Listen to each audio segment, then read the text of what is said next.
eh, mengikuti ujian yang dipimpin oleh ini sangat terkenal nih karena tokoh Profesor yang sering saya ceritakan itu Buya Ma'arif. Buya Syafi'i Ma'arif. Tiba-tiba di pada saya itu masalah umum, tidak masalah materi pengetahuan. Prof. Aicha menguji saya ketika itu, tapi dengan pengetahuan mengenai perundang-undangan. Tapi Buya Syafi'i Ma'arif itu berbeda. Dia tanya pada saya, saudara sahabat, coba jawab pada saya, situasi negara kita ini carut marut, tidak jelas ini sekarang ini. Itu zaman saya itu Pak SBY jadi presiden. Apa yang Pak SBY lakukan?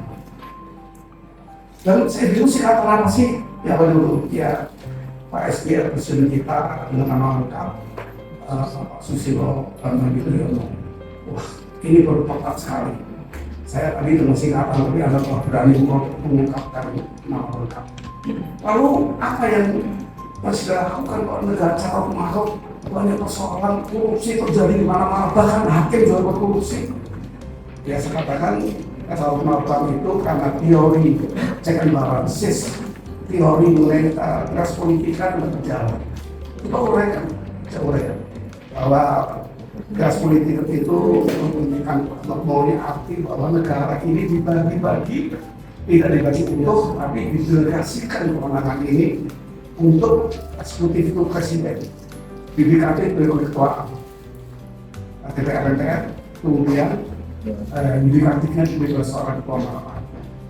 Lalu apa mereka? Ya mereka namanya itu bukan dipisahkan, saling-saling masing-masing mempunyai hubungan kerja yang tepat, sehingga di sana timbul satu konsep dari politika dan check and balances. Mereka saling mengecek masing-masing, melakukan pengamatan masing-masing, bahkan kalau mereka saling berhubungan dengan baik. Ya bagus jawaban. Tapi teori apa itu? Saya mengambil teori dari Montesquieu. Wah lengkap sekali seperti itu. Suatu saat beliau ketemu saya di sebuah seminar. Dia mengatakan, wah garis ini sudah saya uji untuk menjadi pemaku. Jadi saya yakin beliau ini handal tugasnya. Saya kasih nilai tertinggi ketika itu. Ketika saya uji tertinggi dari semua calon yang ada. Saya katakan, ya terima kasih Prof. Tapi saya ingat saya nilai saya cuma 7. Saya bilang, oh itu tertinggi katanya. Karena saya tidak pernah memberi lebih dari 7. 6, 5 itu sudah bagus katanya ukuran saya. Itu yang pesan saya ketika saya diuji KI. Untuk Prof. Andi mungkin ini kenang-kenangan saya tidak bisa lupa. Prof. Andi tentu sudah banyak pengalaman untuk meloloskan seorang hakim agung karier maupun non karier. Saya harus mengatakan pengakuan dalam praktek saya sebagai hakim agung non karier tidak berbeda. Bahkan kalau saya mencontohkan salah satu hakim agung non karier adalah ketua Mahkamah Agung 3 periode, yaitu Pak bagaimana ini 3 periode memimpin Mahkamah Agung sebagai hakim non karier. Nggak pernah tahu dia. Beliau adalah mantan pejabat PDK sekarang ini Dikti dan pemerintah daerah, pemerintahan daerah. Dia terapkan di DKI, tapi di Kementerian Dalam Negeri, namun di Bandung di mana beliau memiliki. Ini yang saya bisa sampaikan bersama kali ini. Artinya kalau yang berminat sebagai hakim, walaupun tidak sempat menjadi hakim, tapi tidak susah. Saya satu berpengalaman di bidang hukum 20 tahun, doktor ilmu hukum atau doktor yang lain, tapi mempunyai keilmuan yang berkaitan dengan itu. Saya jadi dosen hari ini sudah 40 tahun lebih. Saya pernah rektor. Tahun itu saya pernah rektor juga, jadi saya tahu lengkap dari syarat itu. Tapi syarat lain yang tidak kalah adalah psikotes. Ini lucu sekali psikotes ini. Saya disuruh menyelesaikan gambar gunung. Selesaikan gambar ini sehingga sempurna menjadi apapun. Saya tambah saya, burung. Jadi ketika gunung ini bergabung, maka saya tambah sayap, maka gunung ini menjadi burung. Saya tambah badan burung. Ada teman saya yang mungkin mau jujur, ya tadi mengatakan, oh kenapa saya nggak lulus? Saya jujur ini digambar dada wanita. Jadi gunung itu jadi dada wanita. Dia nggak lulus. Ketika nggak lulus dia protes. Calon teman saya ini, teman calon. Saya kan mau jujur, hakim harus jujur katanya. Ini kejujuran saya itu. Nah itu pikirannya tidak baik.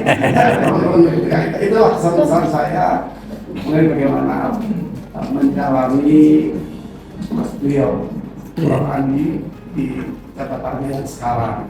Beliau akan segera meminta tempat juga. Ini saya diingatkan waktu beliau sangat sedikit.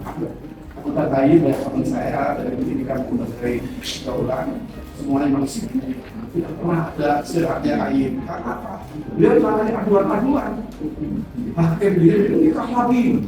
Itu maksudnya di luar pulau, istrinya di Jawa, di luar Jawa ini. Jadi dia hubungan dengan pemilik warung di pengadilan di mana ada warung. Saya kebetulan bergabung dengan KY untuk menjadi hakim MKH itu majelis hakim kehormatan. Saya sering sekali dipakai di sana karena saya mantan anggota DPR yang bertugas di etika di apa namanya di MK itu sekarang MKD majelis kehormatan hakim Dewan. Dulu saya masih BK dari kehormatan. Selalu kehormatan khusus itu. Orang sangat takut kalau saya kalau dia punya pelanggaran ya nikah lagi membagi istri itu kita berpihak. Kemudian ke seorang negeri penyimbang yang mestinya ke Spanyol dan penyimbang dulu karena ini juga pelanggaran lain. Ketika sidang lupa menghafalkan syarat sidang dibuka dan terbuka umum. Mahkamah Agung tidak punya umum, nggak ada yang sedang bersama hakim sebagai masyarakat. Bahkan ada tinggal banding pun tidak. Jadi nggak ada orang yang hadir saya kami hakim-hakim aja. Atau kalau kan ini sidang dibuka dan terbuka untuk umum, umumnya tidak ada, yang baru dilafalkan. Kalau ini kurang, maka menjadi catat dalam putusan ini. Pasal 97 UHAM mencoba harus dilafalkan seperti apa tentuannya ada. Walaupun tidak ada orangnya. Jadi misalnya kami direkam, supaya kami menunjukkan kami telah lengkap dari syarat sidang. Kira-kira itu saja yang saya bisa sampaikan. Nanti yang berminat silahkan, mungkin boleh juga informasi ke KY ke beliau, kami saja. Kemudian syarat lainnya tentu warga negara Indonesia memiliki usia paling rendah 45 tahun, paling rendah. Nanti dan undang-undang jabatan hakim akan ditambah. Administrasinya saya temukan harus 50 tahun. Itu kira-kira. Setelah dokter berbagi ilmu, tapi yang berkaitan dengan keilmuan hukum. Kemudian berpengalaman 20 tahun sebagai hakim atau sebagai pengalaman di bidang hukum. Itu 30 tahun. Masih tetap begitu. Tidak pernah dijatuhi pidana penjara berdasarkan putusan yang telah mencapai penuntut tetap. Kita masih belum itu tetap, masih banding, mungkin masih dipertimbangkan untuk berarti Prof. Andi yang menjelaskan kita ada banyak itu. Kemudian saya kalau tadi di Mahkamah Agung kita tidak dijelaskan sama sekali. Saya tidak merasa dengan bahwa saya sekali proses 10 tahun di DPR, dari saya ingatkan undang-undang itu telah diubah. Ya, menurut ada kompetisi. Nah itu ada peluang karir ikut masuk di sebuah majelis. Saya sudah mengingatkan seperti contohnya perluasan dari bukti yang 5 tadi diperluas, saksi itu diperluas. Tidak ada saksi yang melihat sendiri, mengalami sendiri, tapi orang-orang yang bisa menjelaskan peristiwa itu walaupun tidak masuk dari 5 kategori perluasan.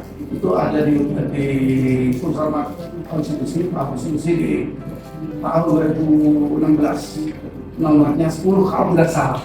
Jadi itu ada di putusan MK bahwa memperluas perluasan terhadap transaksi Jadi saksi yang punya potensi untuk bisa menjelaskan, walaupun tidak mengalami sendiri, tidak melihat sendiri. Dulu mungkin istilah kata-katanya di audit itu ya gimana ya? Tidak audit. Ya, gitu. Ya. Tapi audit itu dipastikan sekarang. Nah, itu kan ngambang. Dia betul atau tidak, tapi dipastikan untuk hadir ke persidangan sah sebagai saksi, namun dia tidak melihat sendiri, mengalami sendiri. Itu perluasan PMK. Saya pikir itu saja yang perlu saya mendukung dari materinya Profesor Andi. Mudah-mudahan semuanya itu akan dapat dipahami dengan mudah. Saya terima kasih Prof. Andi. Dengan revisi undang-undang yang telah dipersiapkan oleh Komisi Yudisial yang saat ini. Demikian.